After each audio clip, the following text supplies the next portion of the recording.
begin. Our commentators are Steve Cram and Tim Hutchings. Thanks very much, Anurag. 6 kilometres ahead of these young men then. And conditions very, very tough underfoot indeed. The start straight, the first few hundred metres pretty flat, but very, very waterlogged, as you can see from that shot. But important to get a good start. It's only around 4 miles, this total distance. You can't afford to dally with tactics too much in this sort of event. 1 or 2 big names already to the fore there, to the extreme right there.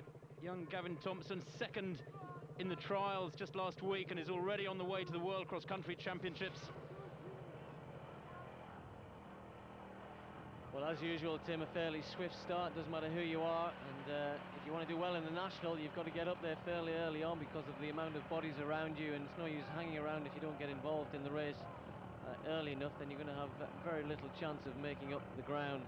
Obviously, the balance between getting yourself up there and actually going too fast in the early stages is something which is very, very important. But as you said, you can see Gavin Thompson on the outside there, moving up into not a lead as such, but moving towards the front, because the confidence he must have gained from last week, immense, I'm quite sure. Sam Hoffian, the man who ran away with the race really, but Gavin Thompson producing a very, very good performance. I think what's the great thing about the National Cross Country, Steve, is the numbers involved in each and every one of the 7 races. It means that there's always somebody to race against, no matter where you are in the field. If you're back in the pack, you're constantly passing and trying to pass other athletes. Only up at the front, really, when these elite guys start breaking up and this race starts getting into its mature stages, do they actually find themselves isolated.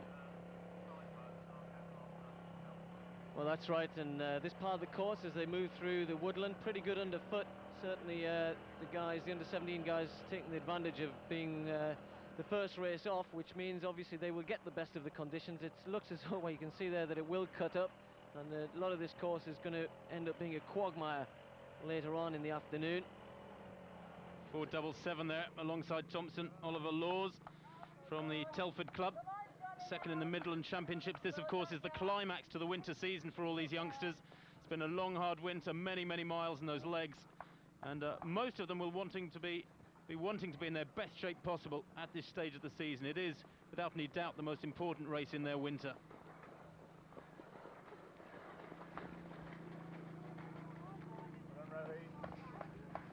Well, already you can hear the amount of work being put in by these lads. Now 4 of them beginning to get away here. Gavin Thompson at the front, and Watson of Bingley's up there also. You've already mentioned Oliver Laws, the tall ginger lad there in 3rd place. Also John Mooney of Morpeth in that leading group. So these 4 beginning to open up a little bit of a gap behind Gavin Thompson, with kind of a rolling action. I know you've done a couple of training runs with Gavin recently, Tim, so you've seen him at close hand, and he certainly is a big prospect. Well, he's a big prospect when you remember this is the under-20 race. He's only 16 in the black vest there. Great speed, around 51.5, 52 seconds for 400 metres, and obviously great strength for a lad of his tender years. And coping with this mud pretty well. Last week in the World Cross Country Trials in Luton, conditions were very, very fast and solid underfoot, firm, and he ran well there to take 2nd place. He's off to Turin, those World Cross Country Championships just 2 weeks away. But here he is in quite the opposite in conditions, but looking very comfortable indeed, pushing the pace along.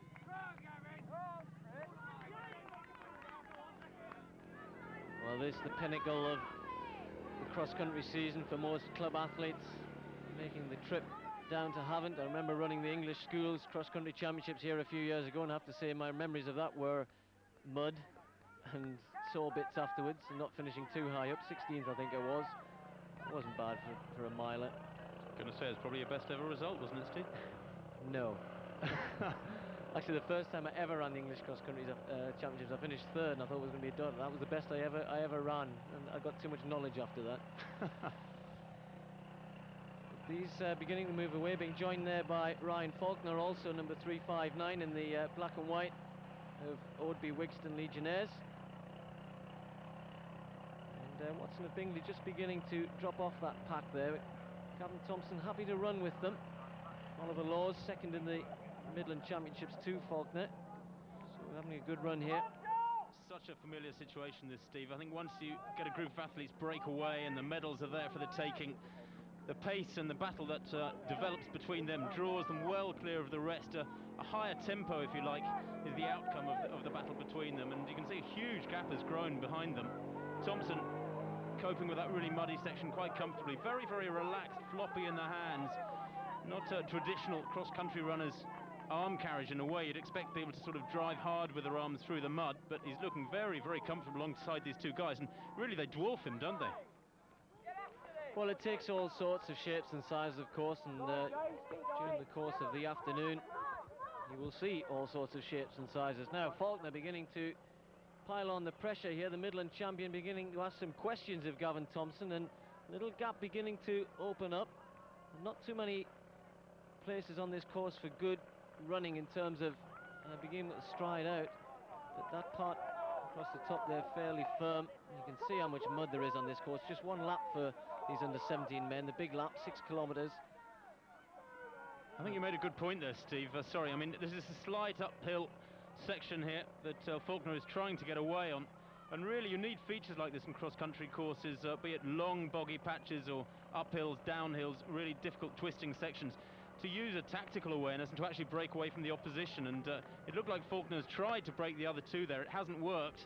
On the downhill now, maybe Thompson losing a little ground on the two guys in front of him. Remember, both of them a couple of years senior to him. Oliver Laws and Faulkner, 1 and 2 in the Midland Championships, beginning to move away there from Gavin Thompson. These are the men a bit further down, but of course it's all about running for your team and passing every single person that you can. It can all count at the end. 4 men to count, of course, in the team race, but this is the individual battle up front, and Faulkner it is, of Oadby, Wigston, Legionnaires, who's got away from the other two. Thompson is trying to come back at him very hard indeed. Back in third place, Oliver Laws of Telford looks to be beaten now, but look at this charge from Gavin Thompson. Thompson coming back at Faulkner. What a run from him. Faulkner knew he was coming, was powerless to do anything about it. And this is more like a 400 metres race from Gavin Thompson. Really got the bit between his teeth, glances round him to check that he's safe, and the victory is his. Second last week in the World Cross Country Trials. He's away to Italy in 2 weeks' time for those World Championships, but the English national winner today in the under-17 boys age group. Marvellous run from him, perfectly judged, and he takes the gold medal. What a great finish there by Thompson. Really looked as though Faulkner had all sewn up, and in the end he loses out here because Oliver Laws comes through to take Faulkner. I think maybe the fact that Thompson passed him so quickly took the steam right out of his legs. What a disappointment. Brave bid by him though, but a very, very good run once again by Gavin Thompson. Almost world-class finishing from Gavin Thompson there to take that gold medal. Jim Marsh from Crawley has done a wonderful job with that young lad. Comes from just down the road from where I live, down in Sussex. Lovely to see. Ollie Laws and Faulkner taking the silver and bronze medals. Nobody on that caption, as you can see, from Blackheath Harriers, but they did in fact win the team race with a total of just 92 points. Blackheath Harriers, who added that to their success in the South of England Championships. Well, Anharad Meir caught up with a fast-finishing Gavin Thompson straight after the race. Gavin Thompson, congratulations. How do you feel? Tired, very tired. It was a hard race. Strong pace all the way around. And everyone, there was loads of new leaders overtaking me. I was just surprised that I won. I was pleased. Now, earlier on, you told us that you were hoping for a top 20 place. So when did you realise you were going to win it? Just after the start, coming out of the woods. And I was up with the leaders. And I felt quite fresh. So I knew then that I got a good chance of winning. We'll be back after the break.